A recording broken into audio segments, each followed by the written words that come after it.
Hello, എൻ്റെ സ്വന്തം പെണ്ണുപിള്ള, നീയെങ്കിലും ഒരു സമാധാനം എന്താ? ഈ സിനിമ പൊട്ടുക എന്നൊക്കെ പറഞ്ഞാൽ അത് ആദ്യത്തെ കാര്യമൊന്നുമല്ല. എത്ര സൂപ്പർ സ്റ്റാറുകളെ പടം പൊട്ടിയിട്ടുണ്ട്. പിന്നെ നാട്ടുകാർ ഓരോന്ന് പറയും. നീ പത്രം നോക്കുന്നുണ്ടല്ലേ, പത്രത്തിൽ ഇതൊക്കെ വരുന്ന അറിയുന്നത്. നാട്ടുകാരെ വൈകുന്നേ ഓരോന്ന് കേട്ടോണ്ടിരിക്കുക.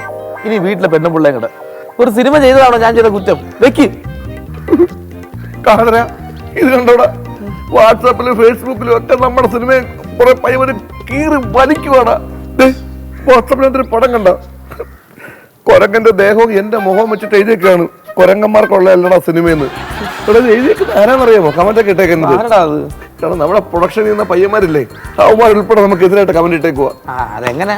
പ്രൊഡക്ഷനിൽ ചായ കൊണ്ടുവരാൻ പറയുമ്പോ നിനക്ക് ചൂടല്ലേ, അനുഭവിക്കും. അല്ലെന്നേ ഇതൊക്കെ നമ്മളോടെ കളിക്കണേ, നമ്മളോട് കണ്ണിക്കാണ്ടും വലിയ കണ്ടോണ്ടാണ്ടോ. ആഹാ, അത്രക്കായോ? എന്താന്നോ, നമ്മളെ രാഘവന്റെ കടയിലേക്ക് ഒരു ഗ്ലാസ് ചായ അടിക്കാൻ ചെന്നാണ്ടോ. ചെന്നാ വേണ്ടി കേറിയ പാടെ തന്നെ അവിടെയുള്ള ചെക്കന്മാരൊക്കെ പറഞ്ഞ നമ്മളെ സിനിമ വളിപ്പാണ്, പൊളിയാണ് എന്ന് പറഞ്ഞ് ഭയങ്കര കുറ്റം. അനക്കൊക്കെ വേറെ നീ പണിക്ക് പോയിക്കൂടാന്ന് ഇതാണ്ട് കേട്ടപ്പോ ഞമ്മ കണ്ട് ദേഷ്യം പിടിച്ച് ആകെ അടിയായില്ല അവിടെ. ഒരു അടിയായി. അടി കൊടുത്തത് നന്നായിടാ. അടി കൊടുത്തല്ലേ, അവരെല്ലാരും കൂടി എന്നിട്ട് അടിച്ചതാ. ഇനിയിപ്പോ അത് അതിലും വലിയ തന്നെ നമ്മുടെ പടം പൊളഞ്ഞുകൊണ്ട് നമ്മുടെ പ്രൊഡക്ഷൻ കൺട്രോളെ നാട്ടുകാർ കയ്യേറി എന്ന് പറഞ്ഞ് ഇപ്പൊ ഫേസ്ബുക്കിൽ വരും. എനിക്ക് ചത്താ മതി. എന്തെങ്കിലും ഒരു നമ്മൾ ഉണർന്ന് പ്രവർത്തിച്ചെങ്കിലേ പറ്റൂ. എങ്ങനെയെങ്കിലും ഈ ഒരു കെട്ടൊന്ന് മറികടന്ന് കിട്ടണം നമുക്ക്. ഒരു വഴിയുണ്ട്. നമ്മുടെ സിനിമ നിരൂപകനല്ലേ പായിപ്പാട് സാറ് വിചാരിച്ച നമ്മൾ രക്ഷപ്പെടുവളിയാ. നമ്മുടെ സിനിമയെ കുറിച്ച് ഒരു സാർ ഒരു 2 വാക്ക് നല്ലത് എഴുതിയാൽ മതി. എടാ, സംഭവം ക്ലിക്കാവും. ഈ കുറ്റം പറയുന്നവരെല്ലാം ഉണ്ടല്ലോ നമ്മുടെ കൂടെ വരും. ശരിയാ, സാറ് നിരൂപിച്ചിട്ടുള്ള പടങ്ങളെല്ലാം നല്ല രീതിയിൽ പോയിട്ടുണ്ട്. എങ്ങനെ പുള്ളി, പക്ഷെ ഞാൻ കേട്ടറിവ് വെച്ച് നോക്കുമ്പോ ഈ പുള്ളിക്കാരനൊരു കടുവയാന്നാ പറയുന്നത്. മനുഷ്യനല്ലേ മൊയ്തീനെ, എനിക്ക് ചൊറിഞ്ഞു വരുന്നുണ്ട് കേട്ടോ. നമുക്ക് എങ്ങനെയും പായിപ്പാട് സാറിനെ കണ്ടിട്ട് നമ്മുടെ കാര്യങ്ങൾ പറയാം. പുള്ളി നമ്മുടെ സിനിമയെ കുറിച്ച് 2 വാക്ക് പറഞ്ഞാലേ അല്ലെ നമുക്ക് ചോദിച്ചു നോക്കാം. അത് മതി. കാല് പിടിച്ചിട്ടാണെങ്കിലും വേണ്ടില്ല, നമുക്ക് 2 വാക്ക് പറയിപ്പിക്കാം. എന്താ സമയങ്ങളുണ്ടോ?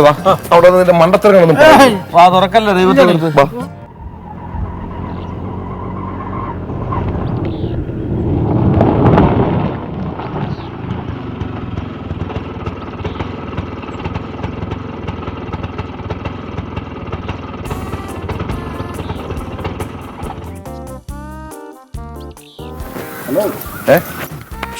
വിളിച്ച് എവിടെ പോവാ? പൈസ കിട്ടിയിട്ടില്ല. പൈസ അല്ലേ? പൈസ കൊടുക്കണേ. കാതരാ, ഇജ്ജ് കൊടുക്ക. എന്റെ പേര് നിർത്തില്ലടാ. ഞാൻ പേര് നിർത്തില്ല. എന്റെ ചേഞ്ച് ഇല്ല. ചേഞ്ച് മൂപ്പരെ കാണും. പുള്ളി പൈസ തരും, ചേഞ്ച് കൊടുക്കും. അല്ല, എന്റെ പഴയ സ്വഭാവത്തിന് ഒരു ചേഞ്ച് ഇല്ല. നിങ്ങൾ ആരെങ്കിലും കൊടുക്കും, ഞാൻ പിന്നെ തരാം. കുറെ കഷ്ടം തന്നെ കേട്ടാ. ഇജ്ജ് എടുത്തോ. കൊറേ നാളായിട്ട് എന്നെ കൂട്ടുന്നു കേട്ടാ, കൊറേ നാളായിട്ട് കൂട്ടുന്നു. എന്റെ സിനിമന്റെ വിജയത്തിന് അടിച്ചല്ലേ, ഇജ്ജ് എടുത്തോ. എത്ര പോയി?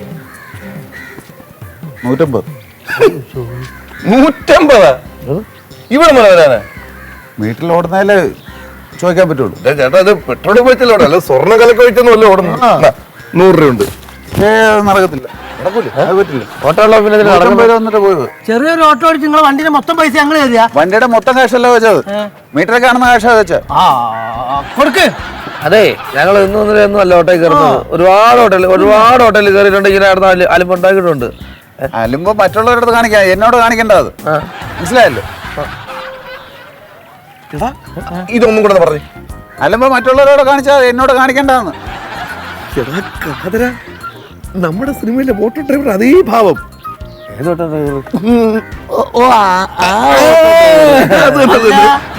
നമ്മളറിയാണ്ട വേറെ കഥ ചെയ്യോ?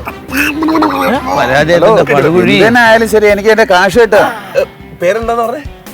പേരെന്തിനാ അറിയുന്നത്? പേരെന്തിനാ അറിയുന്നത്? ചേട്ടന്റെ പേരെന്താണ്? എന്റെ പേര് സെബാസ്റ്റ്യൻ. ചേട്ടൻ കിടിലോട്ട് അവര് ചേട്ടോ. ഇനി ഞാൻ പറഞ്ഞ ഒന്നും കൂടെ കാണിക്കണം. മര്യാദക്ക് കാശ് നിങ്ങൾ കൈ കൊടുത്ത് പറ. നിങ്ങൾ എന്റെ കാശ് എന്നിട്ട് പോകുക. നിങ്ങൾ കൂടെ കാണിക്കും. മര്യാദക്ക് കാശേടെ. സൂപ്പർ കേട്ടോ. എന്താ, എന്റെ ജീവിതത്തിൽ ഇത്ര നാച്ചുറൽ ആയിട്ട് അഭിനയിക്കുന്ന ഒരാളെ ഞാൻ കണ്ടിട്ടില്ല. ചേട്ടന് ഞങ്ങളുടെ അടുത്ത സിനിമയിൽ കിടിലും വേഷം ഓഫർ ചെയ്തേക്കുവാ. ഈ ചേട്ടൻ ഫിക്സ്. അതിന് നിങ്ങളാരൊക്കെയാ? ഞങ്ങളറിയില്ല, ഞങ്ങള് സിനിമാക്കാരാ. ഇത് ഡയറക്ടർ, സ്ക്രിപ്റ്റ് റൈറ്റർ, കൺട്രോളർ. അതിന് ഞാൻ എന്ത് ചെയ്യണം? അഭിനയിക്കാൻ താല്പര്യമുണ്ടോ സെബാസ്റ്റ്യൻ? നിങ്ങൾ അഭിനയിക്കണം. നിങ്ങളിൽ നല്ലൊരു നടനുണ്ട്. തീർച്ചയായും നോക്ക് ഉണ്ട് മൂപ്പരെ മുഖത്ത് ചെറിയ താല്പര്യമുണ്ട്. ചിരിയൊക്കെ. അഭിനയിച്ച് ഞങ്ങൾ പടം ഒന്ന് രക്ഷപ്പെടുത്തി തരണം. സെബാസ്റ്റ്യൻ അഭിനയിക്കണം. ഇല്ലേ? അഭിനയിക്കാൻ എനിക്കറിയില്ല. അഭിനയൊക്കെ ഞങ്ങൾ പഠിപ്പിച്ചത്. നമ്പർ തുടങ്ങും. ഫോൺ നമ്പർ കൊടുക്കും. സഭാസിന് താല്പര്യമുണ്ടോ? താല്പര്യം ഉണ്ടെന്ന് ചോദിച്ചു കഴിഞ്ഞാൽ തല ചൊറിയുമ്പോഴേ അറിയാം. പറയട്ടെ, നമ്മൾ എന്നും കുന്നി ഓട്ടോ ഓടിച്ച് നടന്നാൽ മതിയോ? നമുക്കൊരു BMW ഓഡിയോ ബെൻസോ ഒക്കെ മേടിക്കണ്ടേ?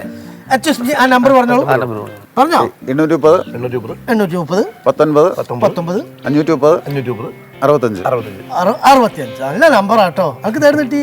പിന്നെ സെബാസ്റ്റ്യൻ വിളിച്ച ഉടനെ വന്നേക്കണം. ശരി, എന്തായാലും ഇതിന്റെ ദക്ഷിണയായിട്ട് വച്ചേക്കുക. അയ്യോ, ഇതിന്റെ ആവശ്യമൊന്നുമില്ലായിരുന്നു. ഗുരുദക്ഷിണ വിളിക്കുമല്ലോ. ഉറപ്പായിട്ടും വിളിക്കും. ശരി, ഓക്കെ. 50 രൂപ ഇട്ട് 150 കൊടുക്കാൻ. തലസ്ഥാനം ഇവിടെ പേര് നോട്ട് ചെയ്ത് വെച്ചേക്കാം. ഇതിന് വണ്ടിയുടെ നമ്പറോട് നോട്ട് ചെയ്തു.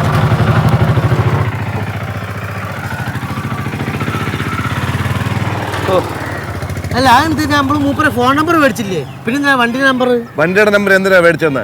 എടാ, നമ്മളെ പറ്റിച്ച് അമിതമായിട്ട് കൂലി ഈടാക്കാൻ അവൻ ആദ്യമേ നോക്കിയതാ. പോലീസ് സ്റ്റേഷനിൽ പരാതി കൊടുക്കണമെങ്കിൽ ഫോൺ നമ്പർ മാത്രം പോരടാ, വണ്ടിയുടെ നമ്പർ കൂടെ വേണം പരാതി കൊടുക്കാൻ. മനസ്സിലായ? വെളുത്ത തൊലിയാണെങ്കിൽ കറുത്ത മനസ്സാണല്ലേ. എന്താടാ ആ പാവപ്പെട്ടവനെ തേച്ചതും പോരാ. ഡിക്രു, ഈ പാവമല്ല നീ എവിടെ കൊണ്ട് തീർക്കൂടാ? വെറുതെയാണ് എന്റെ പടം ഇങ്ങനെ പടാന്ന് പറഞ്ഞ് പൊട്ടുന്നത്. അതൊക്കെ വിടും. എന്ത് രസം നോക്കടാ, ഈ നിരൂപണം നടത്തുന്നവർക്കൊക്കെ ഇത്രമാത്രം പൈസയാണോ? എന്ത് വലിയ വീടാണ് അത്. ഓ, ഇത് വീട് നല്ല ഇന്ന് പറയാ. ഇതിനൊക്കെ പറയണ്ട ബ്ലങ്കാവ്. പിന്നെ ഇങ്ങനെ കാല് പിടിച്ചിട്ട് വേണം നമുക്ക് ഓരോരോ കാര്യങ്ങൾ ചെയ്യാൻ. മനസ്സിലായ? അവിടെ പോയി മണ്ടത്തരങ്ങൾ പിടിച്ച് പടം. ഇത്രയും വലിയ വീടിന്റെ പിന്നിൽ രഹസ്യമുണ്ട്. എന്ത്? അല്ല, ഓരോരുത്തരുടെ പടവും ഓരോരുത്തരെയും പറ്റി ഇങ്ങനെ കുറ്റം പറഞ്ഞിട്ട് കെട്ടിപ്പൊക്കിയതാണ് ഈ വീട്. ഇവിടുത്തെ ഒരേ കല്ലിനുകൊണ്ട് കുറ്റബോധം.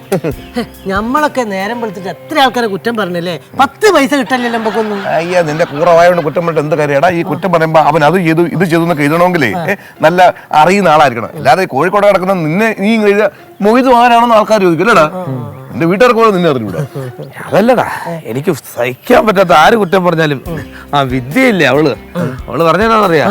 എന്റെ സ്ക്രിപ്റ്റ് നാടക മുഹൂർത്തങ്ങളായി ഒരു റിയലിസ്റ്റിക് ഇല്ലാത്ത ഡയലോഗാണ് എന്നൊക്കെ പറഞ്ഞു. അത് നമ്മള് വാസ്തവല്ലടാ പറഞ്ഞു. അല്ല, അത് പിന്നെ ഒരു കാര്യം, നിരൂപണന്റെ അടുത്ത് ചെല്ലുമ്പോൾ പുള്ളി നമ്മളെ പടത്തെ പറ്റി ഒരുപാട് കുറ്റങ്ങൾ പറയും. അപ്പൊ എന്താ പറയുക, ഒറ്റയടിക്ക് വയലന്റ് ആവരുത്. നമ്മളെല്ലാം കേട്ട് സഹിക്കണം. കാരണം പുള്ളി എന്തെങ്കിലും നമ്മളെ പറ്റി നെഗറ്റീവായിട്ട് പറഞ്ഞാൽ നമ്മുടെ സിനിമയ്ക്ക് അത് ഒരുപാട് ഗുണം ചെയ്യും. സത്യം പറഞ്ഞാൽ കിണിച്ചോണ്ടിരിക്കണം.